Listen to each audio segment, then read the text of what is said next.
Nutrition Podcast. This is a little bonus episode. Back in, I believe it was June of this year, I was fortunate and had the privilege to be on the Exo Mtn Gear podcast, which is known as the Hunt Backcountry podcast, of which Mark, who you've probably heard on this podcast, is the host. Actually, this podcast that I was on was how Valley to Peak originated, so I'm very grateful to those guys. And years ago, we'd set up a free nutrition plan for anyone that was interested to download, as well as an initial podcast to help guide them through that. And so recently, Mark and I sat down, revamped the nutrition plan, called it version 2.0, scheduled a podcast to chat through what changed, as well as just some different insights that have changed over the past 4 years in my own mind, which is something I've really never been asked on a podcast. So I think there will be some insights in this that you may really, really enjoy. If you have any questions, of course, you can email those to info@v2pnutrition.com. But if not, go ahead and sit back, enjoy this bonus episode from Mark and I, and take a look at the show notes because I'll be sure to include the link to that free backcountry nutrition plan if you're interested in checking that out and downloading it from the Exo Mtn Gear podcast. Have a great week, everyone.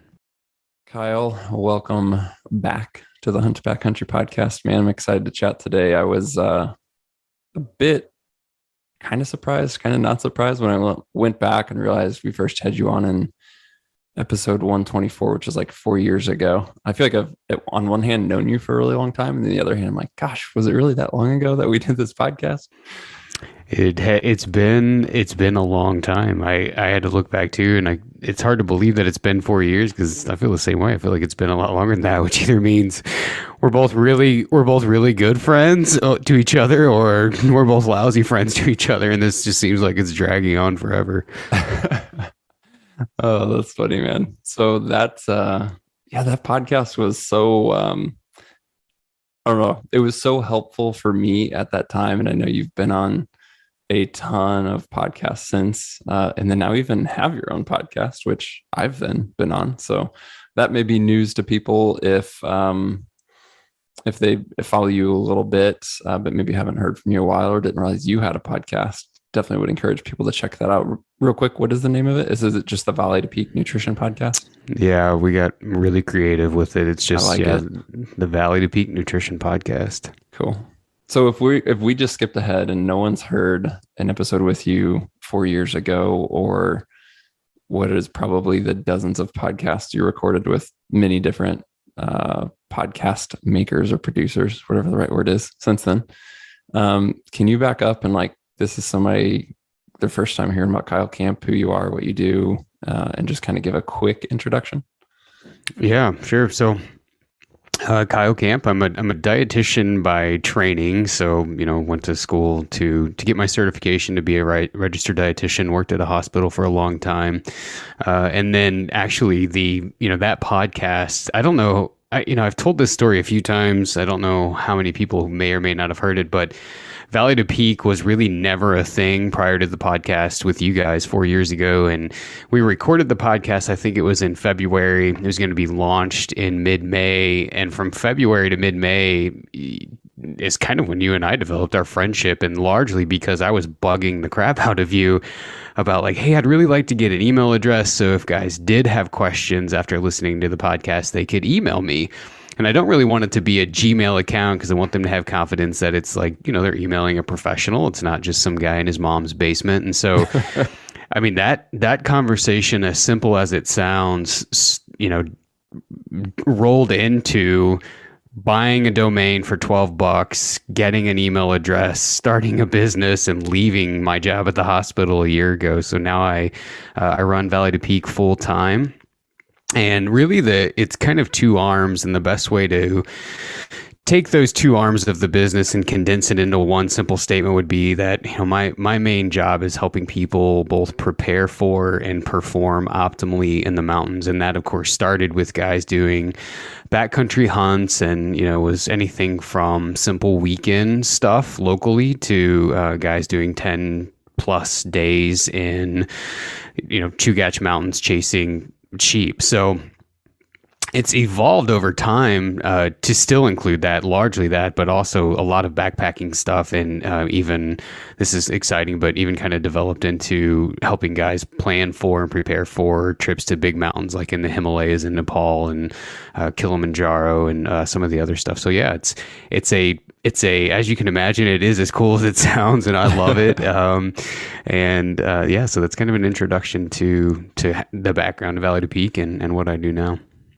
It's so funny. I remember that conversation. You're like, I think I need an email address, like an actual email address. And then now here we are 4 years later, and you have a business, and none of the credit goes to the podcast. That's maybe what forced you to like go down that road. But you're the one that's done all the work for sure. And just super exciting to see how that's grown for you. I feel like that podcast was also the origins of the gummy bear revolution in many ways. It was, and I mean, even to back up, I know that we have like something we actually want to talk about, but I would feel. I don't want to say remiss. That sounds so professional, but I'll use it just because I'm blanking.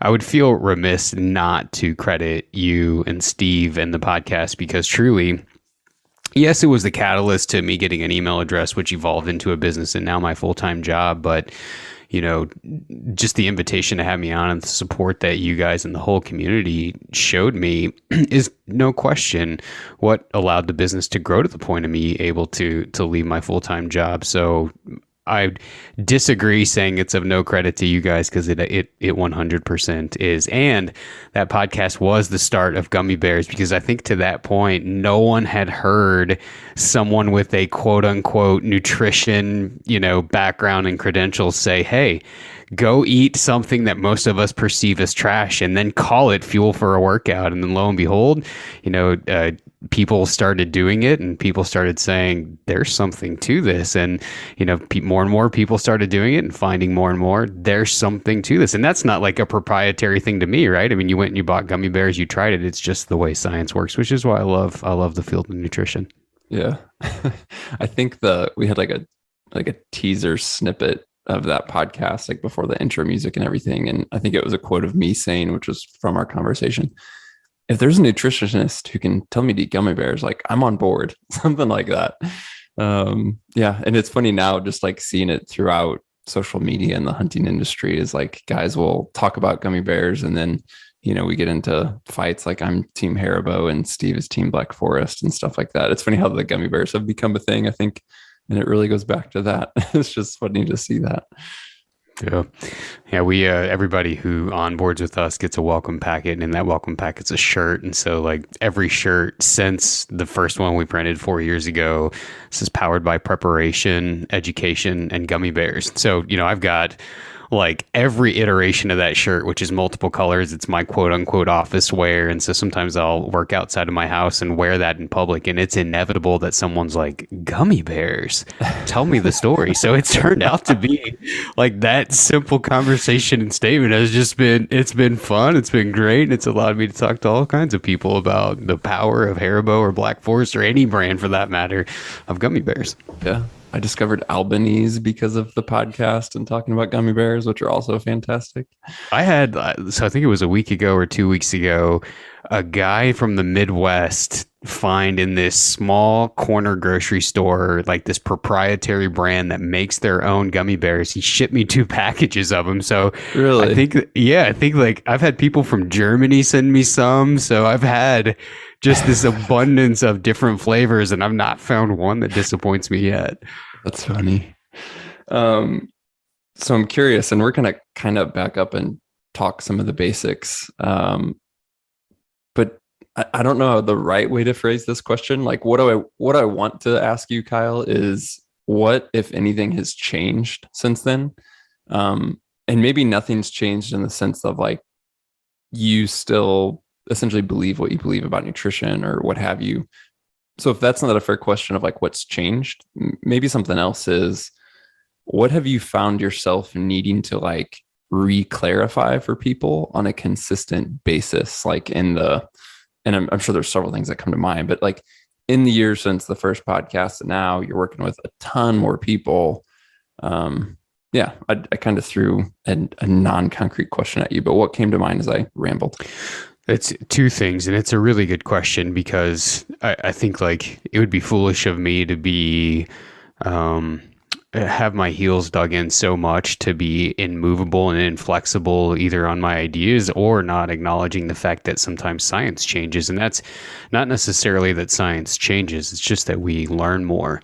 The interesting thing, though, is that I would say the thing that has changed the most is nothing to do with science.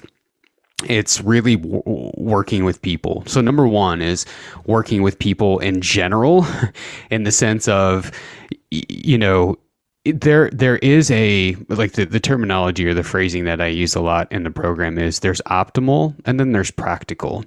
And sometimes you get folks who are in my position who are, they're a dietitian and they're so bent on recommending what's optimal that they can't see through the fact that sometimes that's not practical for someone.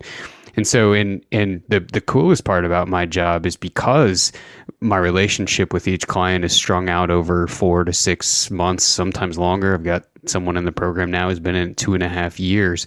It's not because he hasn't learned. It's just because we keep changing the goals and he keeps having different adventures and he wants guidance on that. So we keep doing it. So in my relationship with people is I can tell them, or we can have these conversation of, okay, here's what science says, here's what's optimal, here's where you are. Let's maybe find what's practical, meaning where you're at might not be serving the purpose or the intention of what you want. I recognize that doing optimally week in, week out would be a real challenge, but maybe we can find some middle ground there. And that was really only something that you can have in conversation. And I think we're going to talk about the guide in a minute, but that's what's hard about building a guide for the masses, even is like there are some optimal, there are some general and practical recommendations, but it's not going to be a one size fits all. And it really is a matter of taking that and tailoring it to you, playing with it a little bit and realizing really what you're trying to find is that balance between where you're at, which is really maybe not got you what you want, versus, here's what the best solution is, but recognizing maybe you can't get there, what's in the middle. And then the second thing to that is in alignment with our gummy bear conversation is we humans, and I've only learned this in working with so many people, we tend to live in polarizations, meaning on one end of the spectrum is one thought, and then on the other end of the spectrum is another thought, and then there's this gap in the middle that none of us want to acknowledge. And so when people have heard me say things like, okay, you'd like to lose 20 pounds before you go on this big trip in Alaska in 6 months. That's great. Let's just begin with having you track your total intake, make sure that everything fits within the confines of what your goals are, but you can still enjoy the foods that you want. There's no list of good foods. There's no list of bad food. You can enjoy anything that you want. So where the struggle lies is then they'll do that, but then let's say that they get hungry. And so we've had to regenerate this conversation of saying, okay, let me back up a little bit. You can have anything you want, but there is immense value in choosing foods that most of us would associate with greater nutrient density, or, the word that most of us would use would be quote unquote healthy food. But there's this balance that can be also struck that says, if your kid's going out for pizza on Friday, this isn't a plan where you can't be a part of that. You still can be, right? So there's this polarization of everything healthy, nothing that seems quote unquote bad, or the opposite end which would be, we do nothing at all. We eat whatever we want. As long as it fits in our calorie goals, we can go for it. But in reality, there's this practical solution in the middle that says, yeah, you can make allotments for these special occasions. And if you want something every day, you could have it. But there is value in performance, and there is value in satiety and hunger and overall quality of life and prevention of chronic disease by making 80% plus of these foods from good quality foods as well. So, a lot of what my conversations with people end up being is, okay, let's talk about balancing these in a way that moves you from where you were when you first reached out to moving you towards the doll sheep hump in 6 months, 20 pounds lighter, without you having to live in the middle, starving, miserable with no energy, and feeling like you can't be a part of any social situation because you're on such a restrictive program that it doesn't allow you to even be able to move unless you're in your kitchen in terms of actual make nutrition choices. So I would say, that's a very long-winded way of saying What's changed over time is me understanding people and understanding that you have to work with what people are willing to do as opposed to bearing your heels down and saying, this is what the book says, this is what you have to do. Everything needs to be tailored to the person. If we talk about, like you mentioned, that there's no such thing as like really a bad food, like you can fit almost anything into a plan and still achieve your goals. Obviously, at certain quantities, and you need to be flexible enough to go enjoy the birthday party, and whether that means eating a piece of pizza or two, or whether it means eating that piece of cake, for the special occasion, etc. Do you run into like clients who just can't do that? Like from a I feel like this is almost not a nutritional issue anymore. It's more of a psychological issue, maybe based on their past like habits. But do you work with people who maybe they flat out say like, no, I can't do that. Like if I'm on track and doing good on a day-to-day basis, like eating that one piece of cake is going to like push me off the bandwagon. The only thing that comes to mind, and I don't say this to make light of someone's situation, but like the only thing that comes to mind is like an alcoholic who truly needs to avoid all exposure to alcohol. Is there like a similar thing there for nutrition for some people? Yeah, I would say it's twofold. So they're on one end of the spectrum, it's like you highlighted, any exposure to something that is, let's just call it a trigger, causes them to spiral downward and be unable to control that. And in some scenarios, and this is sort of like, this is us having that dialogue with each other, trying to figure out, okay, well, what's going to be the best for you? And if you're telling me that even small exposures on infrequent occasions is going to cause you just to completely spiral out of control, which, by the way, after these conversations, I very seldom find that's the case, then it might be better for you just to simply not have it at all. The other end of the spectrum is when someone starts to see glimmers of success, like the weight coming off, their performance is simultaneously improving after having had been on, some kind of previous plan where their performance was terrible, even if progress was improving. They struggle then to find any balance away from quote unquote healthy foods. And, that sounds like, oh, well, that's great. Good for them. They're making strides. They are making strides, but in the years that I've done this, both in the hospital setting, when I helped coordinate an outpatient program here in Boise, and as well as this, I almost always find that those folks generally are not still following any type of structure a year later because they were so rigid, right? And so if you don't learn that flexibility, and really like the MO of our program is, the best way for you to maintain and manage the work that you invest is to understand how it came off. And when I first started this many years ago, I would do like the typical dietitian thing, write someone a meal plan. They would go follow the meal plan. They would be successful, but I was the only guy who knew why they were successful. And so I started to feel kind of like this human meal replacement bar where every month they had to come back. Every month they had to come back because I was the only guy that knew. And I, I guess it's a good business model, but it didn't make me feel good. I wanted people to know what I knew. And for backstory, maybe I should have included this earlier, but about 15 years ago, I lost 140 pounds, which is what made me want to go to school and become a dietitian and do this for a living. So the impetus for me is, I want you to know what I learned so you can realize how simple this really is, and it provides you the flexibility to go to a birthday party or to go to my son's getting ready to start preschool and they have mommy muffin day and daddy donut day. There's no way I'm going to miss that. But if I'm trying to hit a personal goal, how do I include that as a part of my personal goal in terms of the week? So yeah, I find it on two ends. One, it's exactly like you said, where someone feels like any exposure to that food would trigger them to be out of control. And I find that very seldom to be the case. I made that comment earlier, and that's largely because we're interacting weekly, right? So they realize there's a target. They know there's accountability. They know there's someone that's going to be following up with them.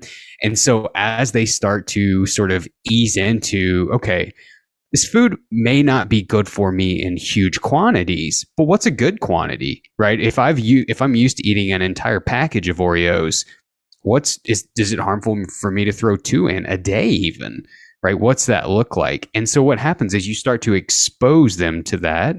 They see this is doable. It's not quite as scary. It's not a trigger point whenever I've got some sort of an accountability system in place. And that accountability system is temporary, with the idea of we learn about nutrition for a period of time, with the end goal being at graduation, once someone leaves the program, they have the skills needed that they can be on their own and maintain and manage it long term. The one thing I think is unique about you, Kyle, is your like you're just level headed in your approach, and then that like boils down to like at the very nitty gritty level products and things like that. Um, I'm personally aware of some nutritionists who do things similar to you, but then like on the side, they're also recommending to their clients, like, you need to be on this, like, get these vitamins, do this thing. Like, they're essentially affiliates to making money on the side by selling anything. Maybe I'm wrong, but you don't like sell or really recommend anything specific, do you? Nothing. Other than knowledge. I don't. Yes. And so there's two reasons. One, I have always felt like, and I'm going to use this terminology, it's a little frank, but I don't necessarily mean it. I've always felt like if I sell out to that, no one can trust what I say. And to me, I would rather be able to give good information to huge amounts of people that they feel is trustworthy, because there's nothing for it. There's nothing in it for me, right? There's no affiliate. I'm not making money by suggesting something, nothing like that. So I've always felt like if I can remain independent without any affiliates and making money on the side, recommending certain products for people, people will see that and see trustworthiness. And that to me is more important than making a nickel on every sale of some supplement that marginally works, which brings me to point two. When I look at, I'm a very logically minded guy, which isn't always good, but it serves me well here. When I look at research and data in terms of nutrition and in terms of performance nutrition and in terms of supplements, even whenever a study says, okay, there's statistical evidence that supports using this supplement will provide benefit, you have to understand statistics and studies.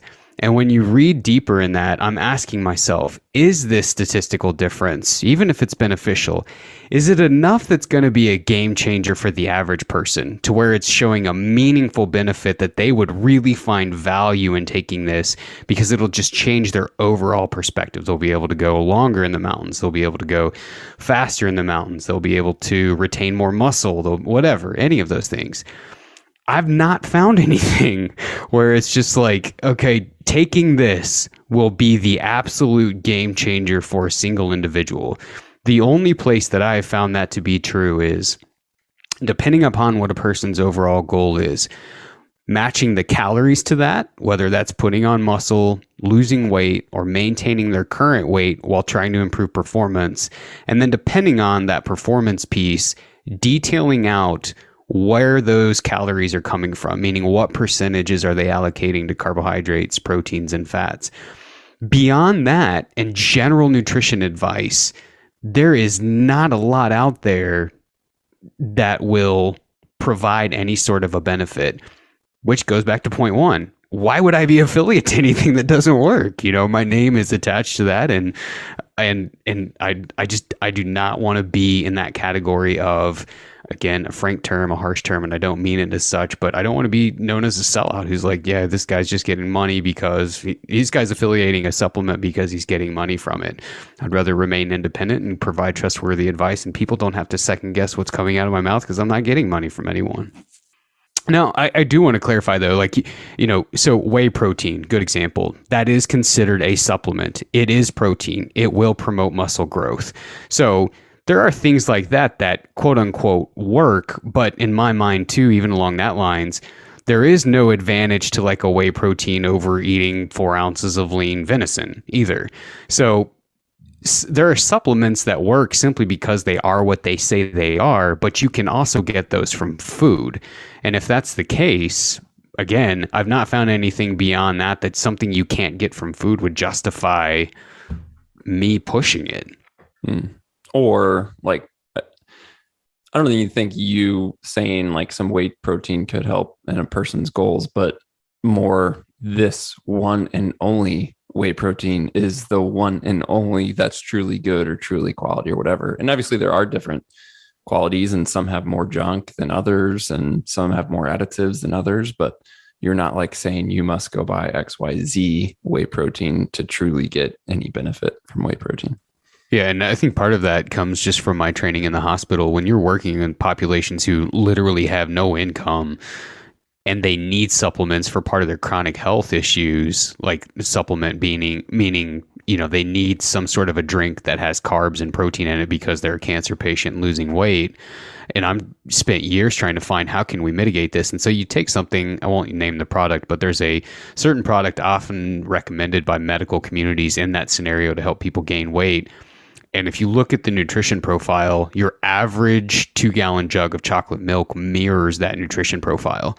So if I have someone with no income and I'm trying to sell, instead of telling them you need to go pay something that's $2 a bottle, by the way, you need to drink 4 of these a day for forever, for the next 6 months, next year, forever. That is a significant financial blow to a lot of people. Or I could say, hey, $2, go buy a gallon of this chocolate milk, drink 4 cups out of it every day, and you'll begin to gain weight, which will mitigate a lot of the problems that have come up with your weight loss. So, yeah, same thing. I struggle to recommend stuff that doesn't work. So on that idea of like, call it supplements, and whether we talk about hunting specifically or the outdoor market from a broader level, anyone who's involved in those activities or pursuits is not immune from being marketed to by either supplements or what I would label as like performance foods. And I say that in quotes. So that is like one issue alone. The other issue I think I see with that doesn't make sense to me is not only is there such a thing as like performance foods, or maybe there is, but you could buy gummy bears instead, for example.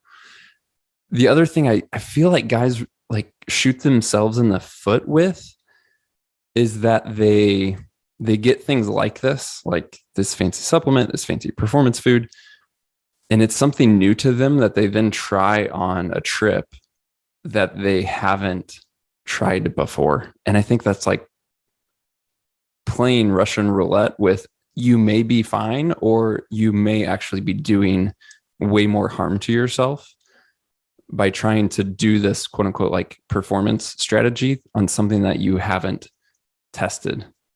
So can you maybe talk a little bit? I know, again, I threw a lot at you, but talk a little bit about that idea. Yeah, which part specifically? Just not Both. testing something before you go? Whatever. It depends how much trouble you feel like getting in, I think. I already feel like I've dug a hole.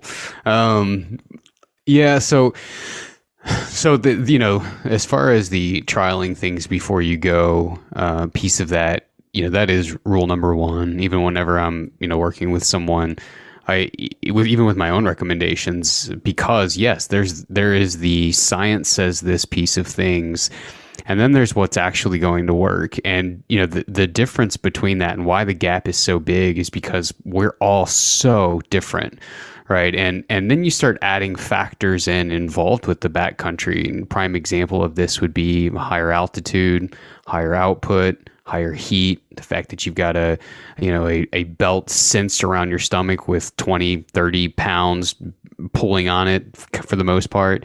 All of these factors are going to affect you, right? And so one of the biggest ways is when you've got a high output, your body's going to be pushing blood to the legs, which generally means it's robbing blood from going to the gut, which generally means it's going to cause indigestion. So if you try something in your kitchen and it sits fine with you, it's not going to mean that it's going to be a linear effect whenever you're in the backcountry and you start throwing all of these other things in. So yes, the absolute best thing that you could do after you build a plan is to try it. And you can try that on an overnighter. You can try that on going out for 5, 6, 7 hours on a Saturday, putting in 10, 15 miles on the trail, eating at regular intervals and with a pack on, and seeing how does this sit with me. And this is especially true of supplements, right? And so if you want me to, we can dabble into the marketing piece of things. But if you take one thing that one of the best things that I got from my education is really understanding what individual ingredients do in the body and in terms of metabolism. And when you evaluate a lot of these supplements, and I most certainly will include the hunting brand performance supplements in this category, the doses at which they're putting a lot of these ingredients in are in so high quantities. Number one, you're not absorbing most of them. Number two, it could precipitate some potential issues. Prime example: if no one's trying any kind of a, let's say they like a pre-workout, or they like a certain hydration powder of some kind. Companies have often started putting in high doses of the B vitamins in there. Well, you only absorb so many until you reach a saturation point, and then you lose some because they're a water soluble vitamin. But aside from that, sometimes they are in such high doses you can experience a problem. So for example, if a guy's never tried that, gets out there, he drinks a bunch of it, it's got high doses of vitamin B3, which is niacin, you'll start to get a tingling feeling, and that guy's going to be off the mountain thinking he's got a real problem, when in reality it's just a byproduct of too much vitamin B3. It's called a niacin flush. And if you hadn't tried that beforehand, or if you didn't understand what that was, or you didn't look at the package and realize that there's just crazy high doses of some of these things that are not only not doing anything for you, that could have counterproductive results, it's you're wasting your time, right? And your money.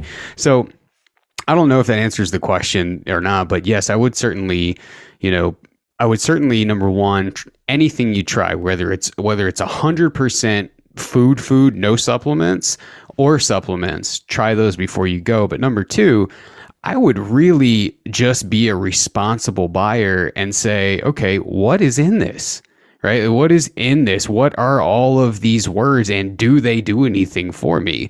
And I can't tell you how many folks I've worked with.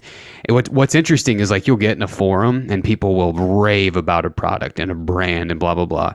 And then I work with them and they're like, you know what? I don't see any effect. You get in these private conversations and the honesty comes out. And so if that's the case, don't take it. But on the flip side of that, if someone does take a product and they say, you know what? Science doesn't support this at all. You're telling me I'm wasting my money, but I have felt like a completely renewed and different person since I started taking this. I would tell that person, then you should ignore me and you should keep taking it. If you genuinely feel like this is a game changer for you, you should keep doing it, assuming it's not harming you. I'm not saying everything is like false placebo, but when you just said that, it reminded me, I listened to a podcast just recently that was talking about placebo effect, and some of the studies that have been done on even people who take what is a known placebo but still receive, call it non-subjective benefits from that. And it has to do with kind of like your mind body connection, and basically I don't want to say tricks that your mind plays on the body, but basically there's something to your body doing things, even physiologically, as a response to something that your mind believes, even if your mind's believing it on a false premise, if that makes sense. Yeah, it's pretty fascinating. It makes 100%. I think I'm doing a calculation before I made this point, because when you started talking about it, it made me think of calculate away product. Okay. So what makes me think, I think a prime example of this is caffeine. Caffeine, well published, a good ergogenic aid. Ergogenic aid is the fancy word that we use in my world to basically say this provides benefit in performance nutrition.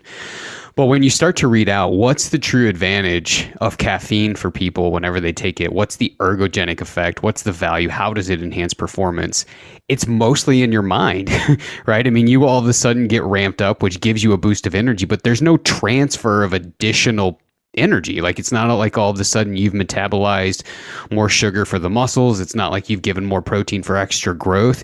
It simply is your mind is more alert, so you're able to engage in the activity, which probably means you're going to be able to push a little bit harder. It's not giving you any physical benefit, right? So that's part one of the placebo, even though it shows value. Part two of the placebo is many people will take some sort of caffeine, right? They'll drink a cup of coffee, they'll go work out, and they'll just claim it to be this game changer. But when you look at the actual studies and, well, what's the dose? How much caffeine do you actually need to see the value that they're saying? It's generally a range that means a lot of coffee before working out, right? So you take your average 200-pound person and they're suggesting roughly 450 plus milligrams of caffeine in the hours before they work out, in the minutes before they work out, which is the equivalent of several cups of coffee, 4 or 5 cups of coffee before they work out. So you've got one guy pounding a shot of espresso who claims just this tremendous boost of performance, but he's really not even at the threshold that, they generally suggest you start to see improvement in performance, which again goes back to the fact of just how powerful our mind is, which you could then argue that if we just mentally engage and challenge ourselves with enough frequency, we would be able to stay in that same mindset of trying to push ourselves and see that type of performance benefit. And you and I just did a podcast for mine, and you made a great point in there, which was, I think that often on our quote unquote hard training days, we're probably going too light, and our light days are probably obsolete. So really just trying to engage and be present in the activity that you're doing could be the best ergogenic aid any of us use, as opposed to relying on some sort of a supplement. So yeah, that was a little bit of a tangent on the placebo effect, but that's what I thought of whenever, you were highlighting that, because you're right. Just thinking, even if we know it's a placebo, if we take something, we think, oh boy, here we go. This is really going to be all that it was conjured up to be. And that is again, goes back to why I don't traditionally recommend stuff, because the data says, no, it doesn't work. And if you're experiencing it, you should keep using it if you like it, but it could very possibly just be a very pricey placebo. We're like almost 45 minutes into this and didn't get it all to what to what I was like originally getting you on here for. So we're gonna skip a bunch of stuff. Here's like the short story for listeners. When we did a podcast, as we talked about 4 years ago, you were super kind and put together a free guide that we give away through the Exo Mtn Gear website, and it we titled it like Food to Fuel Backcountry Performance. Actually, sorry, that was the podcast that we did, was Food to Fuel Backcountry Performance. But in the guide, I think we just called it Backcountry Nutrition Guide. We had like basically a primer on, let's say we take you, the listener, as an individual, so you're of a certain height, certain weight, doing a certain endeavor, pick like archery elk hunt, and giving you some like basic tools on calculating your nutrition needs for that hunt. So based on your height, your weight, your activity level, things like that, this guide will help you do some super easy math to calculate a recommended range of total calories that you should then pack on the mountain. And then also there's discussion in there on what type of calories, meaning macronutrients such as carbs, fats, and proteins. We did that years ago. We wanted to do an update to it. Kyle, you being you like took this stab at, let's update the guide. And you threw so much information in there that, number one, I was like, Kyle, this is great, but it's all way too much to digest. And number two, you're giving away like too much. So anyway, we have updated the guide. It is a great primer on the simple things, like I said, that I believe people should consider to plan food for especially multi-day adventures, whether it's a hunt or something similar in the mountains, with some strategy and effectiveness. So that's for free. Go to exomountgear.com/nutrition, or we'll leave a link in the show description. And again, it's customized to you, your pursuit, your weight. And then in there, and this is where, Kyle, I made you pull out some of the extra resources. We have links to like an article you did on why timing can matter. So when you intake nutrition and what types of nutrition you intake at certain times, say on a multi-day adventure. There's links to more information on like hydration and electrolytes, even some like DIY electrolyte mixes you can make. that's all linked from there. Again, this is all still free stuff, but just linked from this guide. So if you guys want to check it out. And then there's also a link to a guide that you wrote on dehydrating your own foods, like making your own meals for backpacking with a dehydrator. That guide, again, Kyle, you started off as something super simple, and I think it ended up being what, like 60 something pages?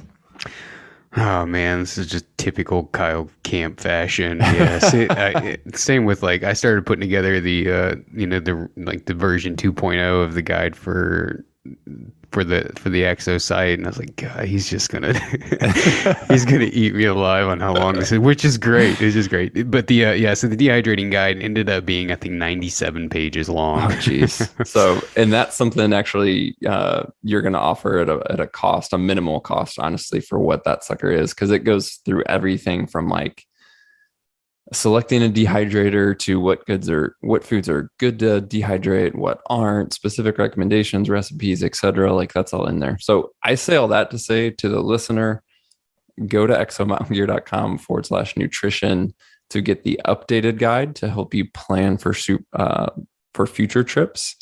And then also get links to those more advanced topics on nutrition timing, hydration, electrolytes. And then if you're interested in getting started dehydrating, a link to purchase that guide as well. So we were going to talk more about that, but we're going to skip that because we're short on time. And honestly, the guide, I'm really happy with how it came out, Kyle. It is very simple and easy to digest at this point.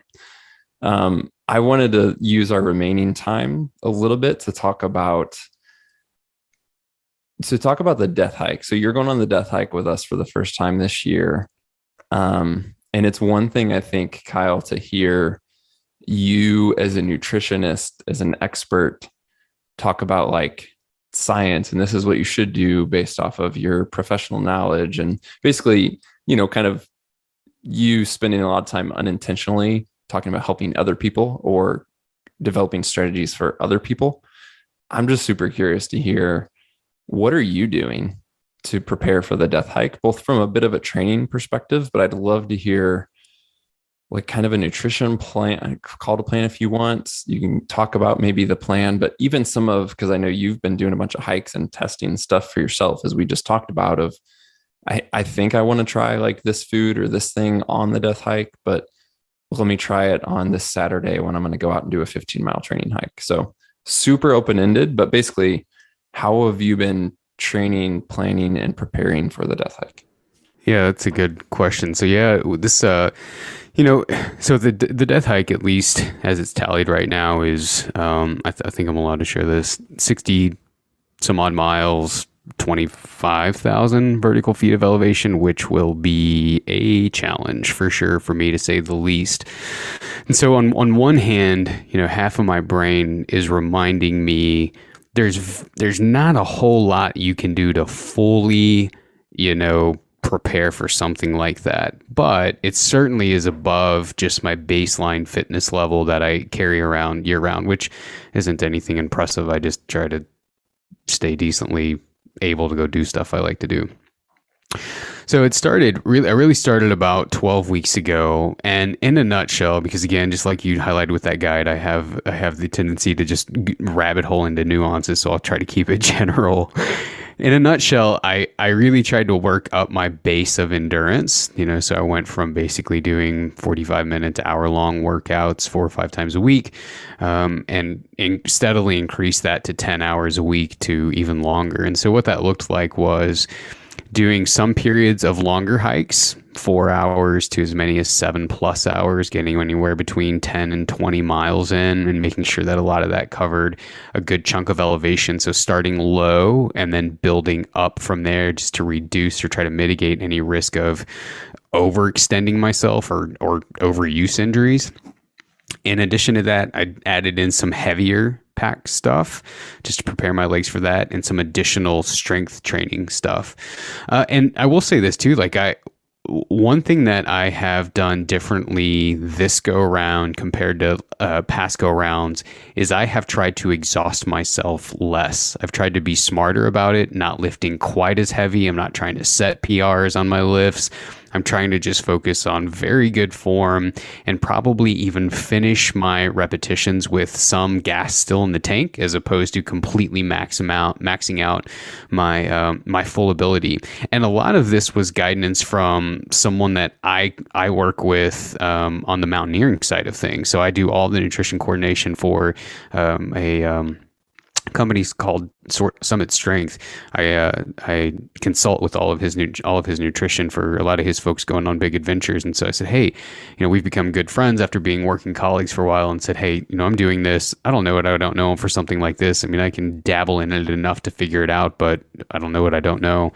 And so that led to me actually maxing myself out less than usual, and my legs feel so much better at longer distances than they ever have in times past. So from the training standpoint, I would say that is dramatically different than the way that I've approached it in the past. And so far, it's worked really, really well.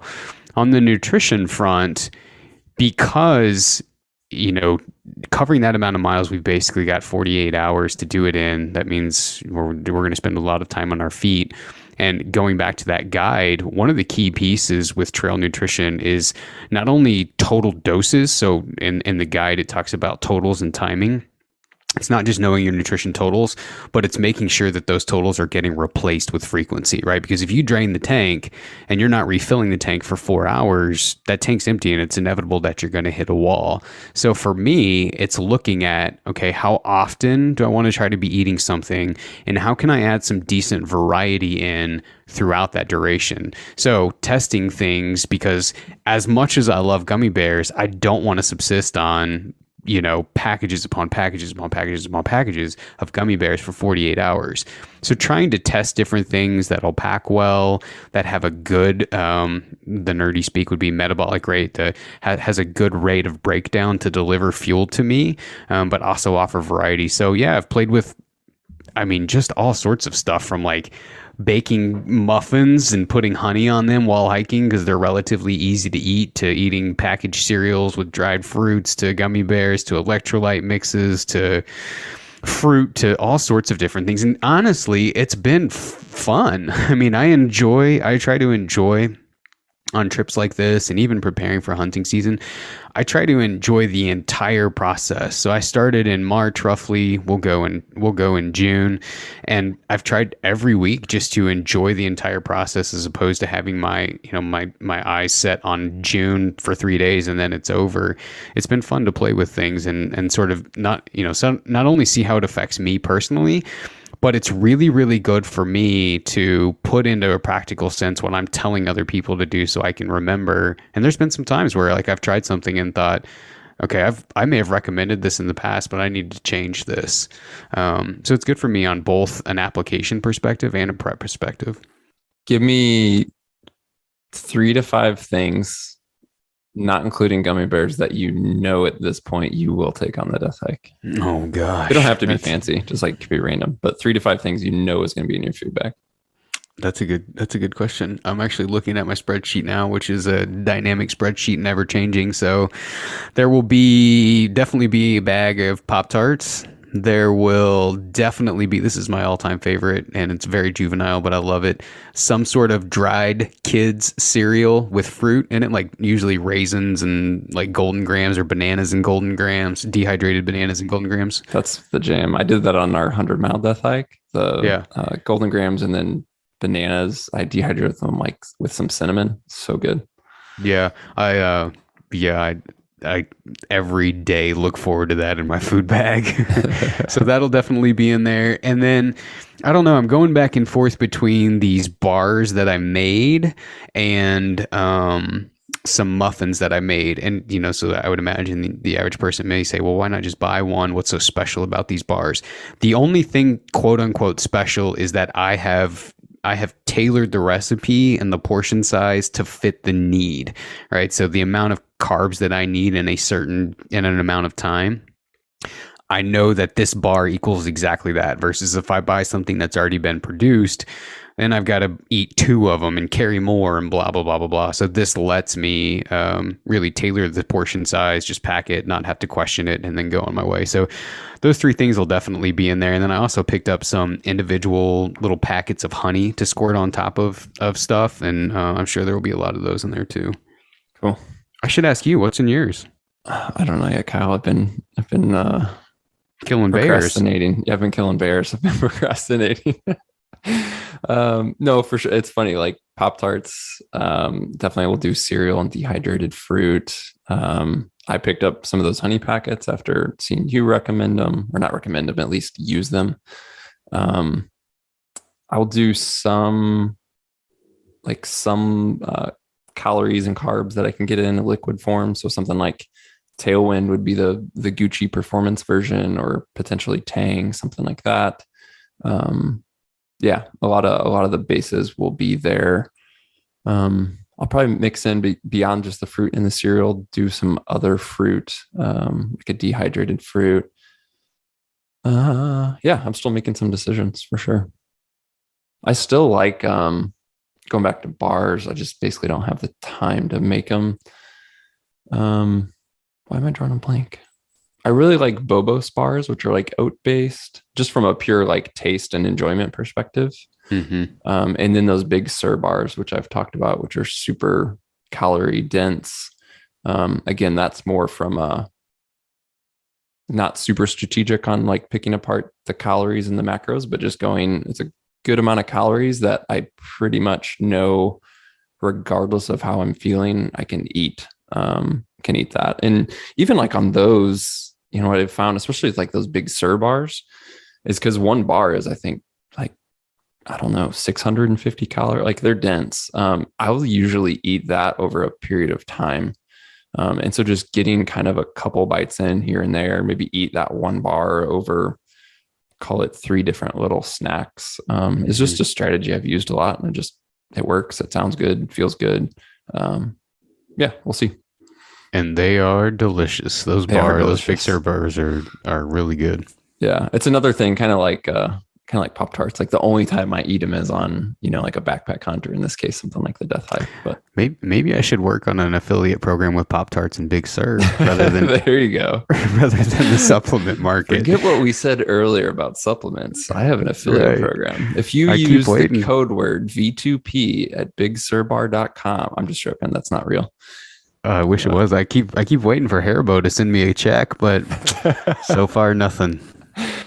Cool, man. Well, while you're waiting for that check, if people want to get in contact with you, give us all the goods: website, social media, podcast, where people can. And since we made you get an email address 4 years ago, I guess we should give that away as well. But yeah, if people hear this and they're interested in learning more, whether that's, I would say, about working with you, but there's a ton of free information that you give away on a crazy consistent basis. So where can people get all that? Yeah, I try to give away as much free stuff as possible, and then if somebody feels like, hey, I think I might want a little more guidance, then of course that's there. And for as deep of a dive as I like to go with nutrition, everything with social media is pretty basic. Everything is funneled under Valley to Peak or V2P Nutrition, and then the 2 is the number 2, so like v2pnutrition.com. The email address is info@v2pnutrition.com. Social media handles are V2P Nutrition. Podcast is Valley to Peak Nutrition Podcast, and you'll see a guest on there who you might as well just be considered the co-host at this point. We've got quite a few episodes in there, so yeah, I think that the guide plus this podcast plus some of the podcasts we recorded on endurance fueling on that, man, that I just feel like if I had no nutrition knowledge, that would be. I feel like we've given away the house in between all of these things. So hopefully you guys can find it useful and apply it and build their own plans and see some dramatic improvement in their energy and their performance levels on the mountain. Yeah, cool. And then, yeah, guys, that free guide is just at exomtngear.com/nutrition. I say that's a good starting point, not because I want you to go to our website versus Kyle's, but if you guys are curious, but also at the same time, like maybe a little bit overwhelmed about some of the deeper topics, I really, and I kind of forced Kyle to make sure that we did this, feel like that guide is like a good primer on like, here's where to start. Here's how to run some basic numbers. And then if you want to get, kind of deep, then here's a bunch of free stuff that Kyle has to let you go, deeper and nerd out more if that's what you want to do.